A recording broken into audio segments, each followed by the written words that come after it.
A town with almost nothing left is busier than ever. It's full speed ahead to get Eugowra back on track. I've had a gutful. But not everyone's happy with the initial response. People were just left to their own devices. We had no food, no clothing, no one telling them what's going to happen next because no one was here. The Premier promised financial support to everyone, from landholders to small businesses and councils. My focus right now is getting every single person back on their feet, finishing the clean-up, getting people into temporary accommodation and rebuilding this town. We will be here with you every day, every step of the way. This one-stop shop for post, banking and Centrelink will be cleaned up and ready to open on Monday. That's after all the mail dries out. So it's a really essential service for those basic needs that people living in a rural community need. It'll be the first shop to rebound, just when locals need a boost in morale. Hopefully it will brighten their outlook and make them a little bit more positive.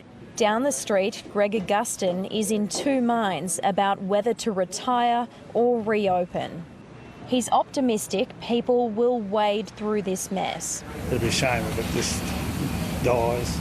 With each day that passes, there's a growing determination in Eugowra that the town will be rebuilt, even though it's almost unrecognisable right now. So we've just been coming down the river. We've located this little fella. This dog, named by police divers as Lucky, was found in a tree after days without food or water. It's since been rescued, offering a glimmer of hope for this splintered town. Xanthi Gregory, ABC News, Eugowra. Well, residents are starting to return a day after floodwaters peaked there. Cayman Gok is in Forbes. Cayman, what's the situation like there? Nakari, the town had been split in three, but today the floodwaters had receded enough for South Forbes to link up again with the CBD. Here in North Forbes, though, people are being transported via RFS trucks across the floodwaters to the centre of town. Many people, for the first time, are returning to their homes to assess the damage and begin the clean-up. 69-year-old Gary Hodge dropped everything to help his childhood mate, who he's known since he was 5. It's good to help, try and help out as much as we can, and he's on his own, so I come in to try and give him a hand.